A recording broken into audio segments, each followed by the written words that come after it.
Medicina é minha terceira faculdade. E como é que esses pacientes agiam na hora que você ligava? Eu imagino um susto, né? Eu sempre quis medicina, mas eu nunca tive a oportunidade para fazer medicina. Ele até estranhou a ligação do médico perguntando como é que ele estava. Os doentes nunca vão ser iguais, mas as doenças podem ser semelhantes. E a gente deve acreditar numa medicina baseada em evidências a partir de uma medicina humanizada.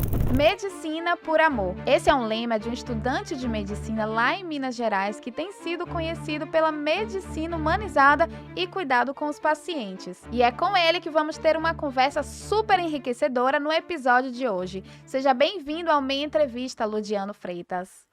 Obrigado. É um prazer estar com vocês. É um prazer poder falar sobre aquilo que eu acredito. Obrigado mesmo. Seu trabalho é um trabalho muito bonito. Você ficou conhecido como o menino do posto e viralizou nas redes sociais com um trabalho muito bonito da medicina humanizada.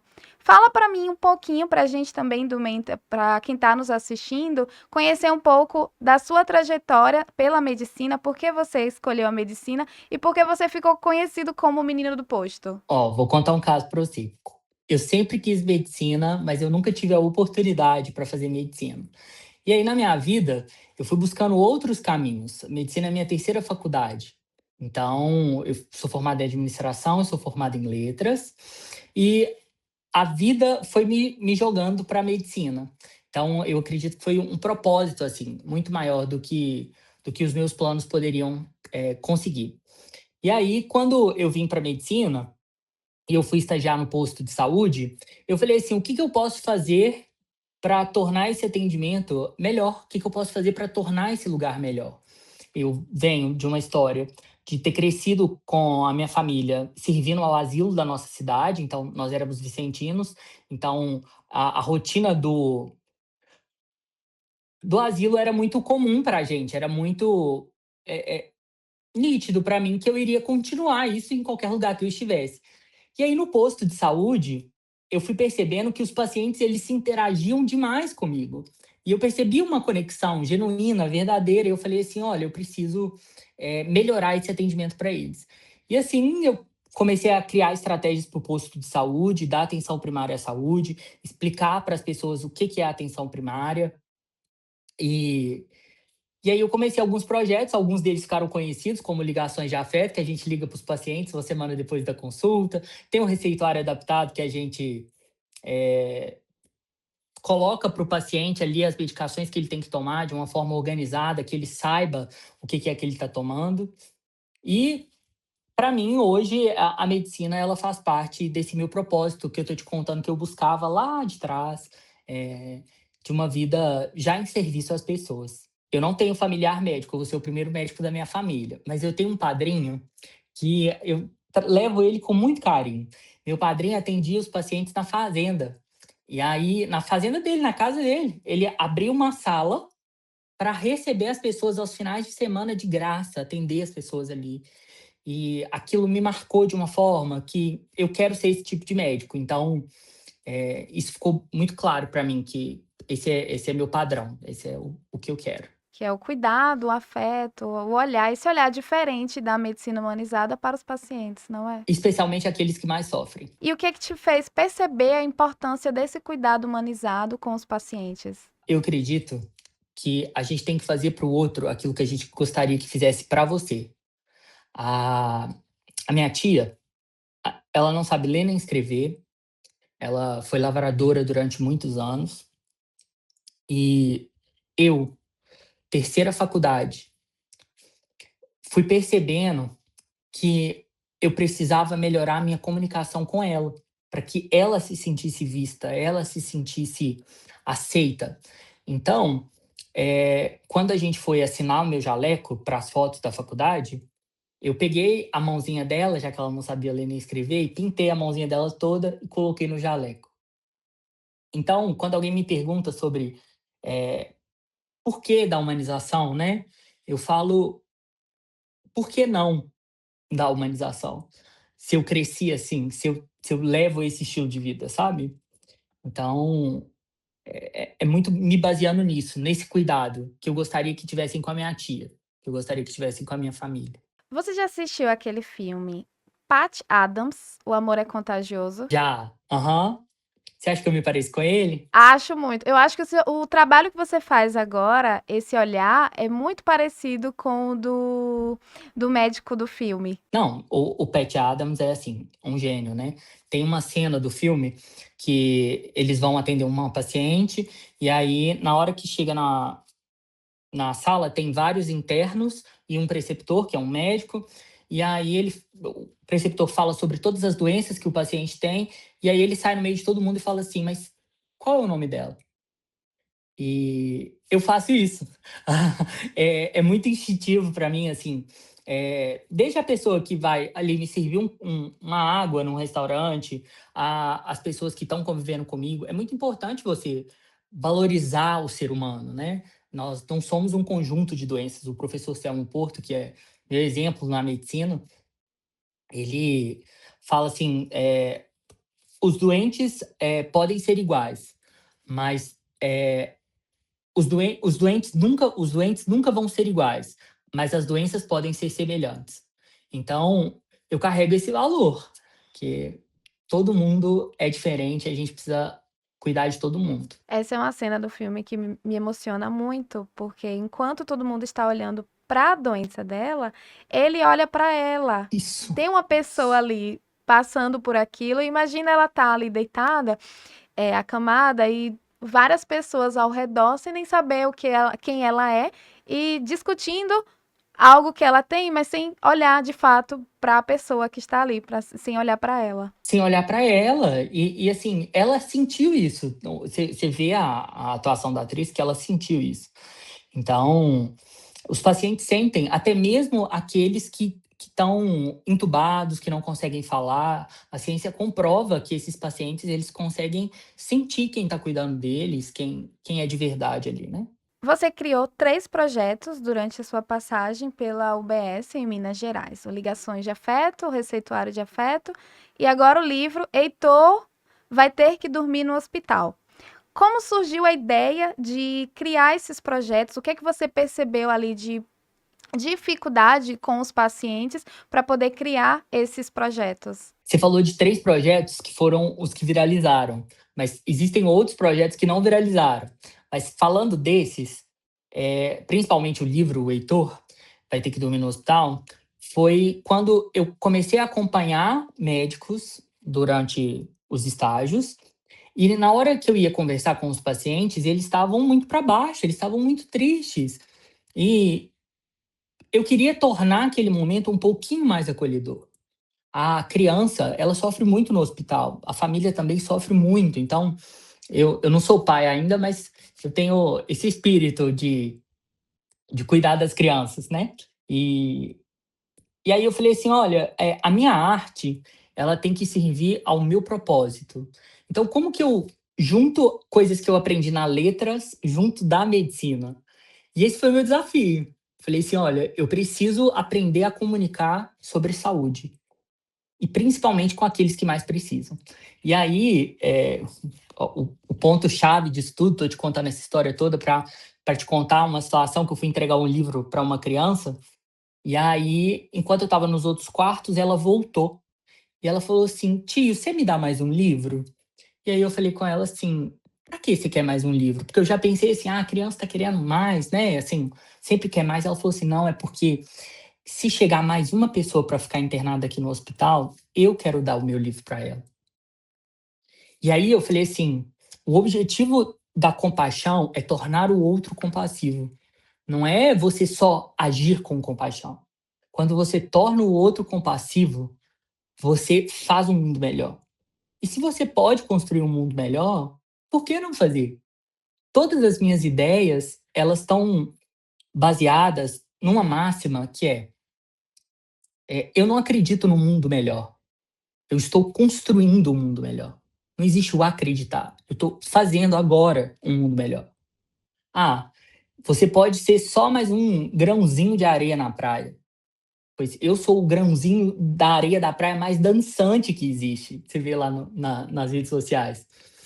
Então, Esses projetos, eles são reflexos da minha vida, reflexos daquilo que eu levo como estilo de vida. Vamos falar especificamente sobre cada um deles. Do que trata o livro O Heitor Vai Ter que Dormir no Hospital? O livro O Heitor Vai Ter que Dormir no Hospital, ele é uma narrativa de uma criança que chega no hospital, internada, e aí ele descobre que ele vai ter que ficar lá dentro.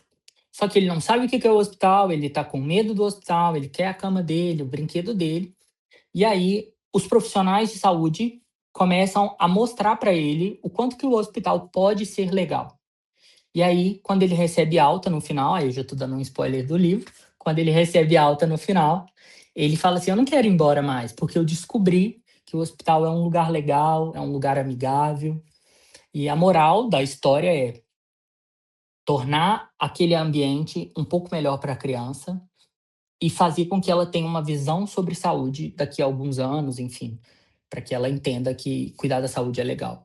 É sobre isso que é o livro. É um livro que pode ser muito importante também para os pais, porque muitas vezes o estar no hospital é utilizado como um local para onde a criança não quer ir. Por exemplo, a criança faz não quer tomar o remédio. E aí a mãe, para incentivar, olha, se não tomar, vai ter que ir para o hospital, vai ter que ficar no hospital, como se fosse um local horrível de estar.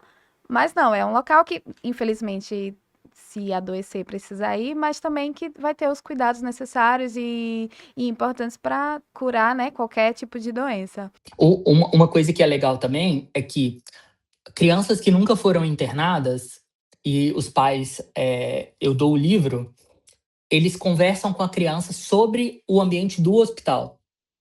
Então, eles conseguem preparar a criança para algo que vai acontecer. Então, isso também é muito legal. A família prepara a criança antes de acontecer uma situação que ela tenha que ficar internada. Eu tenho duas afilhadas, elas são gêmeas, e as duas ficaram internadas recentemente por causa de uma pneumonia. E aí elas tinham muito medo do hospital. Só que quando se internaram, os profissionais foram tão legais, explicavam tudo direitinho, elas entendiam que agora esse medo passou. Então, isso de, ai, vai ter que ficar no hospital, não é mais um medo, né? Uhum. Para elas, não. Porque elas gostaram da experiência, foi uma experiência em saúde positiva, né? Eu gostaria que todo mundo tivesse essa experiência positiva, suas afilhadas têm sorte. Sim, elas tiveram muita sorte. Os seus outros projetos, como é o Ligações de Afeto? Como é que você começou esse projeto? Como é que ele está hoje? E qual a receptividade dos pacientes com o projeto? Eu comecei o Ligações de Afeto por simples vontade de saber como meu paciente estava. Eu gostei dele durante a consulta, quis ligar para saber como é que ele estava. Como eu percebi que isso estava trazendo resultados, eu organizei numa metodologia a ligação. Então, ela é dividida em 4 pontos de interações. Então, eu consigo fazer uma consulta rápida de 3 minutos, uma ligação de 3 minutos, em que o paciente se sente muito bem acolhido e eu consigo atingir esses quatro pontos de interação. Como eu não estou mais estagiando no posto, eu volto para o posto agora em outubro. Então, eu estou longe do posto. Tá me doendo, vou confessar para você. Mas eu, né, preciso passar por outros estágios. E o que eu fiz? Eu migrei o meu plano de ensinar as ligações só para médicos, né? E abri para profissionais da saúde. Então, por exemplo, a gente fez uma capacitação com 400, quase 500 agentes comunitários de saúde, para que os agentes comunitários de saúde sejam capacitados em ligar para os seus pacientes para saber como é que eles estão. E como é uma demanda muito grande, as pessoas procuram muito o ACS, para ele ter mais assertividade na hora que ele fizer a ligação. Então, a gente migrou esse projeto, eu migrei esse projeto, né, para trabalhar com outros profissionais da saúde que gostariam de fazer a mesma coisa que eu fazia. Então, tá nesse pé aí agora. O paciente ia ter a primeira consulta e depois da consulta você ligava alguns dias depois para saber como é que estava indo o tratamento em casa e até para agendar um novo retorno? Depende. Por exemplo, tinha pacientes que eu não via a necessidade de fazer a ligação. Eles não eram necessitados daquela ligação. Mas haviam outros pacientes que, para eles engajarem no tratamento, eu fazia a ligação. Então, era assim, ele chegava para se consultar na quinta-feira. Quando fosse na quinta-feira que vem, ele não ia passar por um retorno, porque ele só ia passar um retorno daqui 15 dias. Eu ligava para ele e falava com ele assim: olha, como é que você tá? O remédio que eu te passei, o senhor melhorou com o remédio? O senhor tá precisando de mais alguma coisa? O senhor precisa vir na unidade básica? O resultado de exame saiu? Então, é, eu queria saber o que a minha conduta ali estava me trazendo também. Então, esse era um interesse básico, sabe? Até um feedback para você e para o seu atendimento, não é? Total, total. Eu pedi um raio-x do paciente e muitas vezes eu não vejo o raio-x que eu peço. Outro médico vai ver, outra pessoa vai ver, né? Então, eu quero saber, uai. Se eu pedir um raio-x, eu quero saber o resultado. Então, eu ligo. E como é que esses pacientes agiam na hora que você ligava? Eu imagino um susto, né? Teve um senhor que até falou: "Nunca me ligaram antes". Ele até estranhou a ligação do médico perguntando como é que ele estava, como é que tinha sido o atendimento. Tem uns que agem com muita surpresa, outros agem com choro. Ah, teve uma paciente que eu liguei para ela, igual eu te falei, né? Eu falei com ela assim: ó, eu vou ligar para a senhora. Ela falou: você não vai me ligar, não. Eu falei: vou ligar para a senhora. Não sei se eu morrer. Se eu estiver vivo, eu tô ligando para a senhora semana que vem. E aí, na hora que eu liguei, ela falou assim: oi, Lurdiano, tudo bem? E aí eu falei assim: mas como é que a senhora sabe que sou eu? Que eu não passei meu número para ela. Ela falou assim: aqui ninguém nunca me liga. E aí você ligou. Você falou que você ia me ligar. E aí eu falei assim: que bom saber disso, que bom. A senhora tá precisando de mais alguma coisa? A senhora quer vir aqui no posto? E aí eu vou criando vínculo. Então, não é só para que eu tenha soluções em saúde, é para que eu crie vínculo com os pacientes. Eu fiquei muito emocionada agora, porque é um trabalho que não cuida só da saúde física dos pacientes, mas também do emocional, porque imagina você receber uma ligação de que você não recebe ligação de ninguém, receber uma ligação de um médico perguntando como é que você tá. É uma forma acolhedora, uma medicina mais humanizada.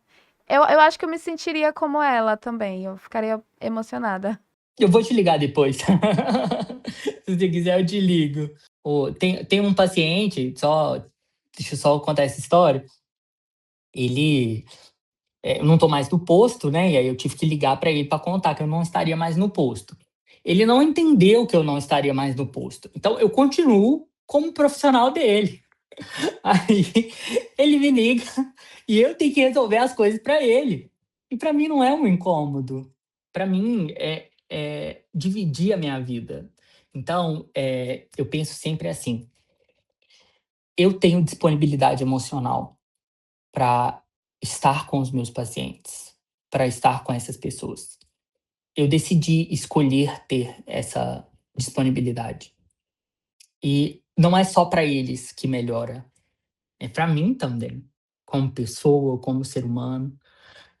Deixar um paciente em casa, por exemplo, e sempre quando eu posso eu deixo, né? Assim, já estou indo para aquele caminho, o que tem eu te deixar? Ah, mas vai gastar gasolina. Ah, mas vai gastar seu tempo. Eu tenho essa disponibilidade. Ah, mas se não tiver dinheiro, se não tiver jeito, a gente vai dar um jeito.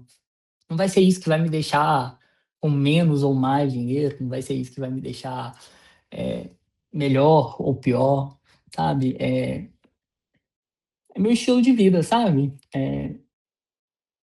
Não é algo que a gente pode exigir de todo mundo, claro, o médico é uma profissão, tem que deixar isso claro, né? Mas eu escolhi viver com propósito a minha profissão, né? Então, se as pessoas não escolhem isso, né? Aí é uma questão delas, que pena, É muito importante porque medicina é isso, né? É o cuidado. E é o cuidado que você tem com o outro. com certeza. Sobre o receituário do afeto, que é aquele receituário diferente do que temos no comum da medicina. Conta pra gente um pouquinho sobre ele. Como é que surgiu a ideia de criar esse receituário diferente? O paciente chegou no posto, não sabia ler nem escrever, ele não sabia quais remédios ele tomava, traz uma sacola de remédios para mim, eu organizo todos os remédios dele, e aí na hora de prescrever, ele continuava sem saber como que era a medicação. Então, eu fiz um, um receituário mesmo, com as fases do dia, então, se você ver lá a imagem, você vai ver as fases do dia representado por imagens geradas por inteligência artificial, que inclusive parece com aquele paciente. E aí eu vi que eu precisava de mais. Usei bolinhas coloridas, adesivos coloridos, para ele saber qual remédio era da manhã e qual era da tarde. São remédios que não são, assim, tipo antibiótico, que eu vou tomar só 7 dias, são remédios que ele vai tomar o resto da vida. Então, agora ele sabe qual remédio que ele toma, qual que ele não toma, ele pode colocar na geladeira. E aí foram surgindo outros pacientes. Então, por exemplo, eu só tinha o do homem, eu só tinha feito o do homem. Chegou uma paciente mulher e falou assim: eu não quero esse, não quero, quero um da mulher. Aí eu fui e fiz o da mulher. Então, assim, tudo é baseado na necessidade, né? Então, existe uma dificuldade em letramento em saúde, né? O letramento, ele já é uma dificuldade no Brasil há muitos anos. Mais de 50% da minha família de origem não sabe ler nem escrever. Então, eu convivo com essa realidade de perto, né?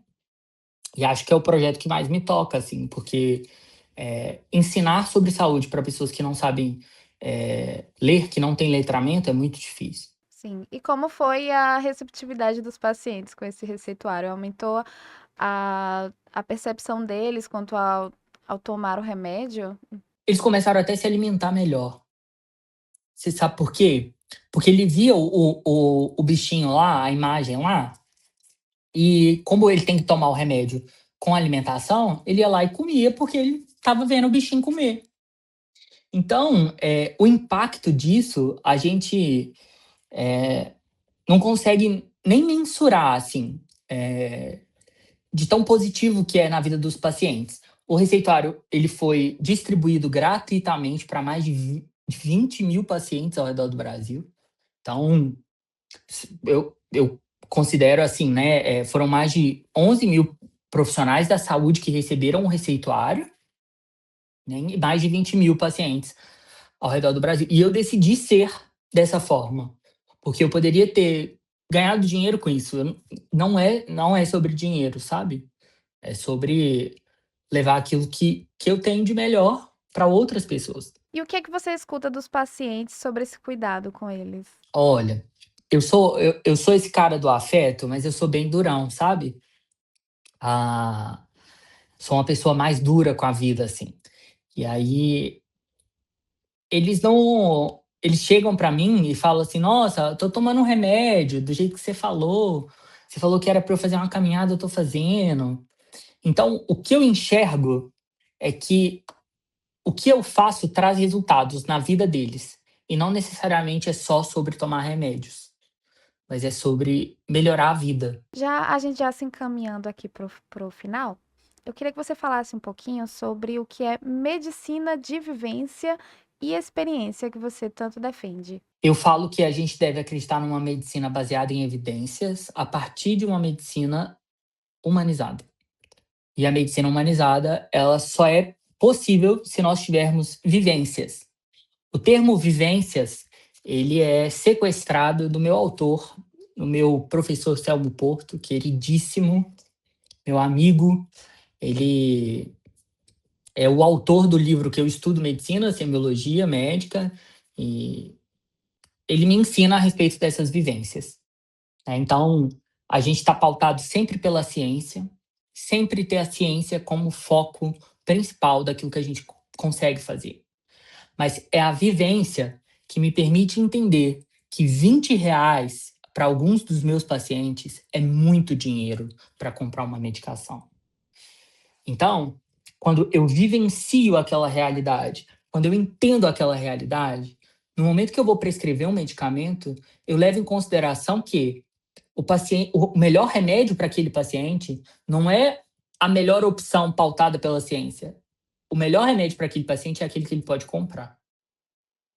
Então, nós temos sim que ter ciência, mas também nós temos que ter essa consciência situacional do lugar que a gente está, das pessoas que a gente atende. E isso só a vivência vai nos permitir.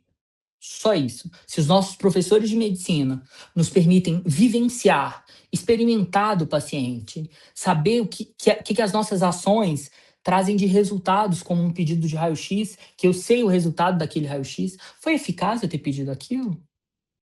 quanto tempo ele gastou para poder ter aquele raio-x que não deu em nada. Então, resumindo tudo isso, é um paciente que a gente foi atender ele no ambulatório e já era um senhorzinho de idade, então ele chegou com um braço quebrado, a gente até escreveu no gesso dele. E ele virou para mim e falou assim: Olha, eu peguei 2 horas de ônibus para estar aqui hoje. Ele estava com a melhor roupa, ele estava cansado, né, de ter ficado 2 horas, ele ficou ansioso no dia anterior para poder chegar no ambulatório. E aí ele ia ter uma consulta de 30 minutos comigo e ele ia embora. E ele tinha que pegar mais 2 horas de ônibus, com um braço quebrado, para chegar em casa. E aí eu falei assim: eu preciso valer a pena esses 30 minutos. Ele depositou confiança, ele aguardou por esse dia. Então, a medicina com vivências, ela te permite enxergar esse tipo de coisa que jamais seria percebido pelas outras pessoas. Que bonito. Dentro da faculdade, isso é ensinado? É uma pauta que os professores acham importante ter, conversar com os alunos? A humanização, ela é até um princípio do SUS agora. Mas como que eu ensino outros seres humanos a serem seres humanos? Esse é meu maior desafio. Quando eu vou fazer uma palestra sobre humanização, meu primeiro ponto fala assim: gente, eu não estou acreditando que vocês estão aqui comigo para eu ensinar vocês a ser seres humanos. Não é possível que a gente está nessa. Então, a humanização, ela é ensinada quando você tem um professor, quando você tem um preceptor que vira e fala assim: eu quero conversar com a família desse paciente da UTI, porque eu acho importante que a família se sinta segura com o tratamento que eu estou fazendo. Olha isso, que riqueza, que elegância, que medicina. Como que você ensina isso? Como que você ensina? É só você observando, você vendo o outro ser humano. E aí, o que que acontece? O que é bom, a gente não posta, porque a gente fala assim: não, o que uma mão fez, a outra não precisa saber. A gente tem que postar o bem que a gente faz para que outras pessoas sejam contagiadas por aquilo. Vejam também, façam também. Sim, e assim, você se permitir ser vulnerável, você permitir mostrar onde você errou, onde você teve dificuldade, onde foi difícil para você, é complicado no mundo que a gente está hoje. Só que se a gente não mostrar essa vulnerabilidade, se a gente não mostrar que seres humanos fazem coisas de seres humanos, a gente não vai ter mais mundo daqui para frente, sabe? Não tem como. Que olhar lindo, lindo da medicina que você tem, Lordiano, é de se emocionar. Gostaria que todos os médicos pensassem, vivessem assim como você vive a medicina, que é muito importante esse olhar, esse cuidado com o paciente, com a família do paciente, com o trabalho que você está fazendo, porque afinal, está cuidando de uma vida, né? Cuidando cuidando do amor de alguém. Do amor de alguém. Amor de alguém. Ontem na UTI, só para finalizar, a, tava lá com o meu preceptor, e aí a família chegou. E chegou a senhorinha, o senhorzinho estava internado, chegou a senhorinha, e ela foi e falou assim: doutor, será que a gente pode fazer a barba dele? Porque ele não gosta de barba. E ele está internado aqui há tanto tempo. E se a gente não se apegar a essas coisas, a gente não consegue fazer medicina, não, sabe? Se a gente não aprender sobre essas coisas, a gente não consegue fazer medicina. Hoje você está no Internato. internato, é isso? Aham. Eu acho que os pacientes lá devem estar ansiosos para o seu retorno. Alguma coisa me diz. Eu não vou voltar para o mesmo posto. Ah, sim. Eu até poderia voltar para esse. Só que eu decidi ter uma experiência diferente dessa vez. Eu tô querendo ir para uma cidade menor, mais interior, e aí quero ter essa experiência assim de poder atender uma população um pouco mais vulnerável, sabe?